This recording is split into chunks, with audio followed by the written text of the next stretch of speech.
Ms. Collins was a teacher at Lincoln Middle School. She had been teaching for many years. She was known to be very strict in her classroom. She liked order and quiet. She believed that students should always listen and follow the rules. Ms. Collins wanted her students to learn well, but sometimes she was not very patient. She found it hard when students did not pay attention or talk too much. One Tuesday morning, Ms. Collins was ready for her third period class. The students were starting to come in one by one. Among them was Jamal, a quiet boy who was in the 8th grade. Jamal was a smart student. He liked to read and learn new things, but he was also shy and did not speak much in class. Sometimes, teachers thought he was not interested because he did not talk a lot, but Jamal was listening carefully, even if he did not say much. That day, Jamal did not feel very good. He had trouble sleeping the night before and woke up with a slight headache.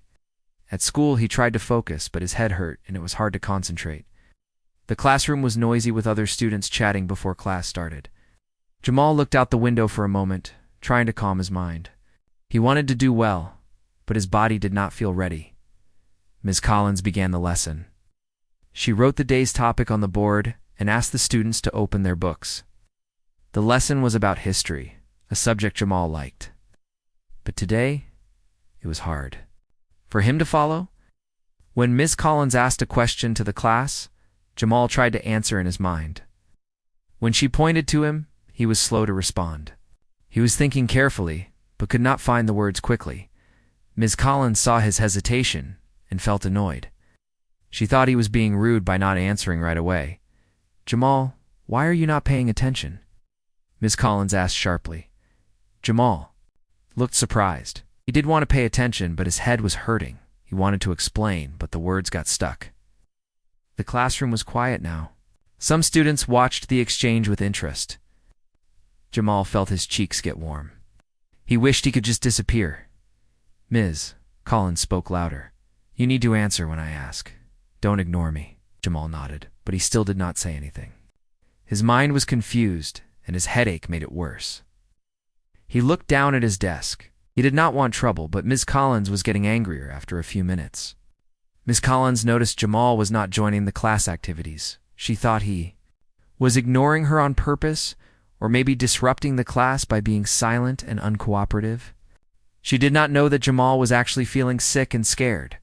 "Jamal, if you don't speak now, I will have to take action," Ms. Collins said firmly. The words made Jamal feel even worse. He wanted to tell her he was not feeling well, but he was afraid she would not believe him. He was scared of what might happen next. Ms. Collins was tired and stressed.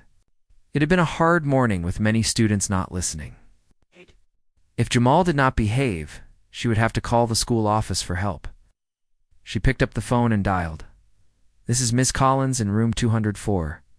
I need the principal or security. There is a student here, Jamal, who is not listening and is disrupting the class," she said quickly. The voice on the other end asked questions, but Ms. Collins was already upset. She wanted someone to come and help her manage the situation. She did not stop to think about Jamal's side. To her, the problem was clear. In the classroom, the other students watched nervously. Jamal looked around and saw their worried faces. Some whispered softly, wondering why the police might come. Jamal felt his heart beat faster. He did not understand why things were becoming so serious. Ms. Collins told the class, "Please stay calm. The school is sending help." Her voice was still firm, but a little nervous now. Jamal sat quietly, not moving. He felt alone, even with many students around him. He wished the teacher would talk to him instead of calling for help. He hoped everything would be okay outside the classroom. The school office prepared to send 2 police officers to room 204. The principal was informed. The officers were trained to handle difficult situations, but they did not yet know all the details. Inside the classroom, time felt slow. Students tried to focus on their work, but many eyes kept looking at the door. Jamal wanted to explain his side but did not know how. He kept his hands folded on the desk, waiting for what would come next. Ms. Collins sat at her desk, feeling both worried and frustrated. She thought she had done the right thing by calling for help. She did not realize that the situation was about to change in ways she did not expect. After a few minutes, the classroom door opened slowly. 2 police officers stepped inside. Their uniforms were neat and clean, and their faces showed calmness and patience. The students watched quietly, some feeling nervous, others curious. Jamal's heart pounded. He did not expect police to come for something that started in a classroom. He hoped the officers would understand. One officer, Officer Martinez, smiled kindly and said, "Hello, everyone. We are here to help. Can you tell us? What is going on?" Ms. Collins stood up and explained quickly. This student Jamal was not listening and was disrupting the class. I called for help because I could not control the situation. Officer Martinez nodded and then turned to Jamal. Jamal, can you tell us your side? Why were you not answering the teacher's question? Jamal felt nervous but took a deep breath. I was trying to pay attention, but my head hurt. I didn't mean to be rude or cause trouble. I just felt sick and couldn't think well. The second officer, Officer Green, looked at Jamal with respect. Thank you for telling us. It is important to understand how you feel. The other students watched quietly. Some whispered to each other, sharing their thoughts. They felt that Jamal was honest and polite. They also noticed that Ms. Collins looked less sure now. She had expected the officers to support her completely, but the calm way Jamal spoke made her think again. Officer Martinez asked Jamal, "Do you need to see the school nurse? Are you feeling unwell now?" Jamal nodded slowly. "Yes, I think that would help." Ms. Collins realized that calling the police might have been too much for the situation. She saw the gentle way the officers treated Jamal. She started to feel embarrassed. She understood that Jamal was not a troublemaker. He was just having a hard time. The officer spoke to Ms. Collins quietly. He said, "Sometimes students have problems we do not see right away. It is good to listen and ask before things get bigger." Ms. Collins listened carefully. She felt the weight of the moment. She realized that she had acted too fast. The officers did not blame her, but they helped her see a new way to handle problems. The principal arrived shortly after. She walked into the classroom with a kind smile. "Thank you, officers. I will take it from here." She then turned to Ms. Collins and Jamal. "Let's talk for a moment." Ms. Collins followed the principal outside the classroom. The principal spoke gently. "I know teaching is hard and sometimes we get frustrated, but it is important to understand each student's situation before taking big steps like calling the police." Ms. Collins nodded, feeling a bit sad. "I thought I was doing the right thing. I was overwhelmed and didn't know what else to do." The principal put a hand on Ms. Collins' shoulder. "It's okay. This is a learning moment. We can all improve. I will help you with some training about understanding students better." Meanwhile, back in the classroom, Jamal was taken to see the school nurse. She checked his temperature and asked him questions about how he felt. Jamal said his headache was still there, but a little better now. When Jamal returned to class, Ms. Collins gave a small smile. She said softly, "Jamal, I'm sorry for the trouble today. I didn't understand what you were going through." Jamal looked up and nodded. "Thank you, Ms. Collins. I want to do better." The students in the classroom felt a sense of relief. The tension slowly faded, and the lesson continued with a new feeling of understanding. After school, some parents and teachers met to talk about what happened. They discussed ways to make sure teachers get more help when students struggle. They wanted to create a safe place for all students, where everyone felt heard and respected. Jamal's mother also spoke. With the principal, she said, "I'm proud of Jamal for staying calm. I hope the school can work with him better from now on." Ms. Collins joined the meeting and shared her feelings too. "I'm sorry for my mistake. I want to learn how to be a better teacher." For every student, the story of that day spread through the school as a lesson in kindness and patience. It showed how quick judgments can cause hurt, but also how understanding and forgiveness can bring people together. Jamal kept going too. School with new hope. Ms. Collins worked hard to improve, and the school grew stronger because everyone learned how to listen with care. After the principal spoke with Ms. Collins, she decided it was important to help her understand more about the students she taught every day. The principal knew that teaching was a tough job, Sometimes teachers had to manage many different situations all at once. She also understood that sometimes people made mistakes because they didn't have all the information or didn't fully understand what was happening. This was one of those times. The principal gently explained to Miss Collins that students come from many different backgrounds and experiences. Some might seem quiet or distracted, but there is often a reason behind their behavior. She talked about how some students might be dealing with things outside of school, like problems at home, worries about friends, or even health issues. The principal said, "It's important for teachers to pause and ask questions. Try to understand the students' feelings before making decisions that might hurt them or make them feel alone." Ms. Collins listened closely. She remembered how she had felt frustrated and stressed that day. She saw how quickly she had judged Jamal without knowing his full story. The principal suggested that Ms. Collins attend a training session about cultural awareness and emotional support. The goal was to help teachers see beyond the surface and support all students in a kind and fair way. At first, Ms. Collins felt nervous about the training. She worried it might be too hard, or that she might be blamed. But she also felt hopeful. She wanted to learn and be better for her students. She knew that teaching was not just about lessons and tests. It was about helping young people grow and feel safe. Meanwhile, Jamal was back in his classroom. He thought about what had happened and how scared he felt when the police arrived. But he also felt thankful that the officers listened to him kindly. Jamal hoped that Ms. Collins would understand him better now. He wanted to do well in school and feel that his teachers believed in him. As days passed, Ms. Collins began her training. She met other teachers and counselors who shared stories about their own experiences. They talked about how important it was to notice when a student was struggling and to offer help instead of punishment. Ms. Collins learned about unconscious bias, the hidden thoughts that sometimes made people judge others unfairly without realizing it. She realized that she too had some of these biases and that she could change them with effort and care. One afternoon, during the training, Ms. Collins shared her story about Jamal. She spoke honestly about her mistake and how she wished she had handled things differently.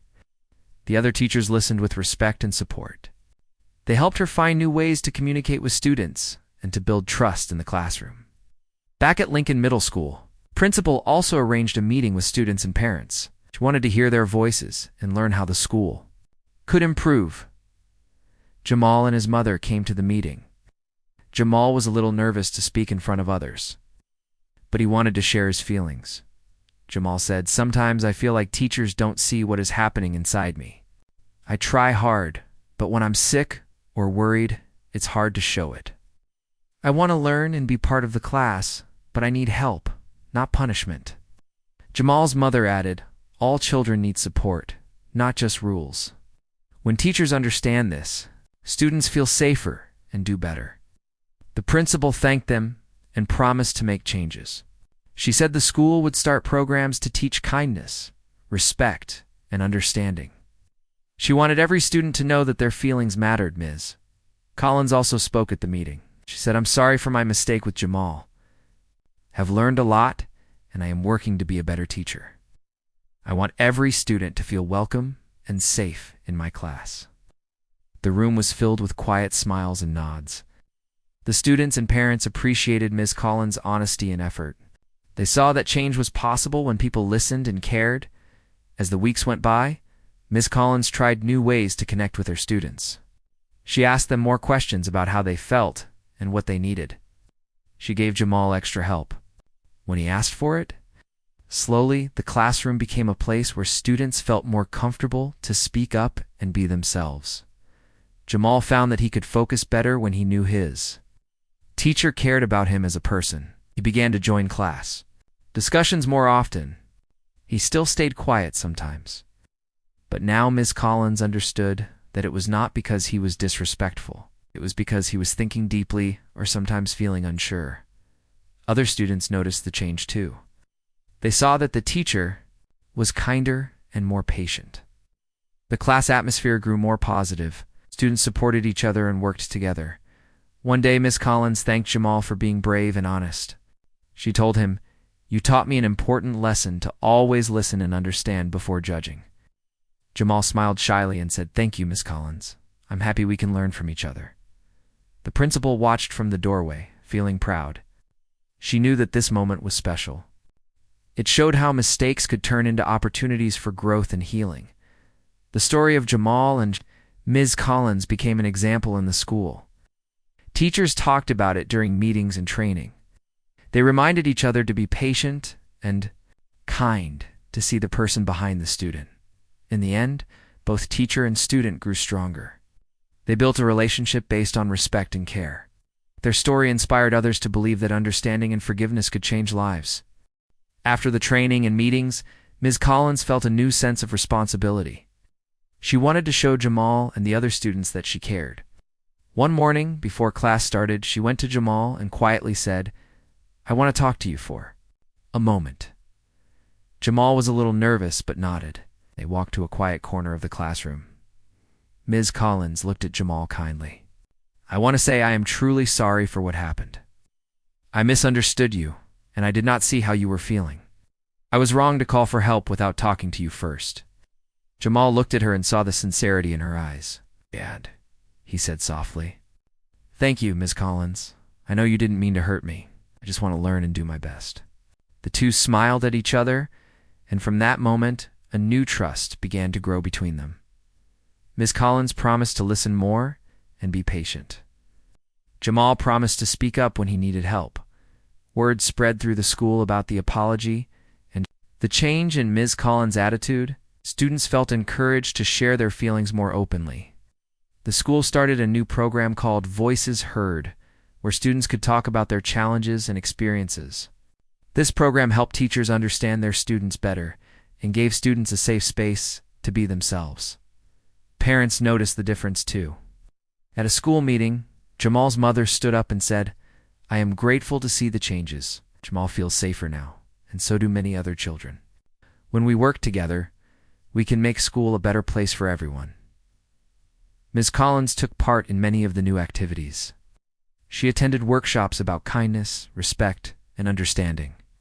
She also worked closely with counselors to find ways to support students like Jamal, who sometimes struggled quietly in her classroom.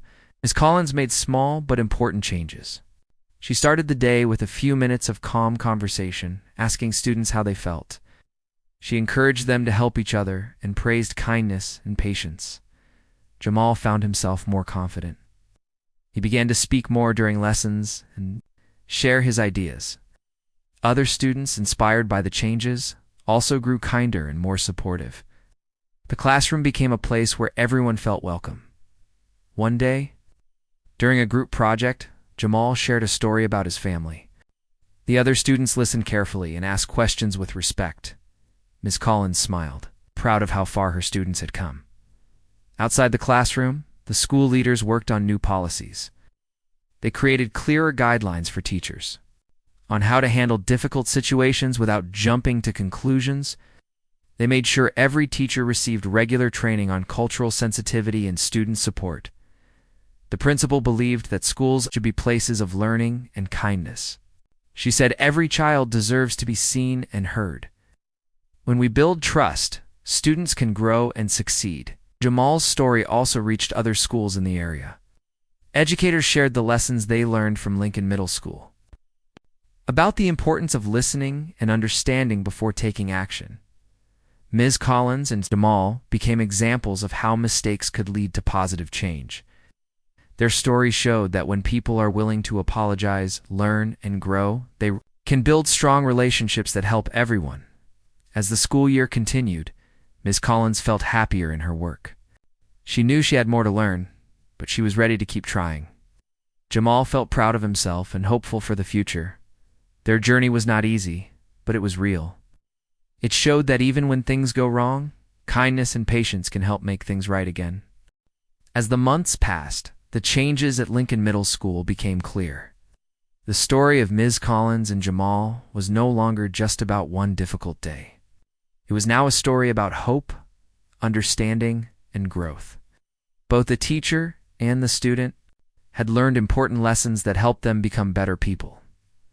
Ms. Collins worked hard every day to be the kind of teacher her students needed. She remembered how she had judged Jamal too quickly and how much that had hurt him. Now, She took the time to listen to her students' feelings and to understand their struggles. She welcomed questions and was patient when students needed extra help. Her classroom became a place where respect and kindness were strong. Jamal, too, changed in many ways. He gained confidence and felt safer in school. He knew that if he ever had a problem, there were teachers and staff who would listen and support him. Jamal also wanted to help others. Inspired by his own experience, he started a small group at school called Friends for Fairness. The group's goal was to make sure every student felt accepted and respected, no matter what challenges they faced. Jamal and Ms. Collins worked together on this group. They held meetings where students could share stories, discuss problems, and think of ways to make their school better. These meetings became a place of friendship and learning. Students who once felt alone found comfort in knowing they were not the only ones who struggled. The school's leaders saw how much the group helped. They decided to support it with resources and time. They also invited other schools in the district to learn from Lincoln Middle School's example. Teachers and principals visited to hear about the changes and to see the positive effects on students. Parents were proud of the progress too. Many said they felt more connected to the school and more confident that their children were cared for. Jamal's mother said in one meeting, "This is the kind of school every child deserves. A place where mistakes lead to learning and where everyone gets a second chance." Ms. Collins and Jamal became friends outside of class too. Sometimes they would talk about books, music, or plans for the future. Ms. Collins admired Jamal's kindness and strength. Jamal appreciated how Ms. Collins never gave up on him and showed she cared. Their story spread beyond the school walls. A local newspaper wrote about the event and the changes that followed. The story inspired many people to think about how important it is to listen and to give others the benefit of the doubt. It showed how a moment of regret could lead to healing and hope. Jamal graduated from middle school with good grades and many friends. He felt ready to face new challenges in high school because he knew he was not alone. Ms. Collins continued teaching, but with a new purpose. She wanted to make sure no student ever felt misunderstood again. The community came together to celebrate the success of the school. They held an event where students, teachers, and families shared their stories and hopes. The principal spoke about how one small moment, a mistake, and a regret had grown into something much bigger and better. She said, "This story is a reminder that we all make mistakes. What matters is how we respond. When we choose kindness, understanding, and learning, we can change lives. That is the true power of education." Jamal smiled as he listened. He knew that his own voice had helped make a difference. He felt proud to be part of a school that cared so much. The story of Ms. Collins and Jamal showed everyone that even when things go wrong, there is always a chance to make them right. It taught a simple but powerful lesson that patience, forgiveness, and respect can heal hurt and build a better future for all.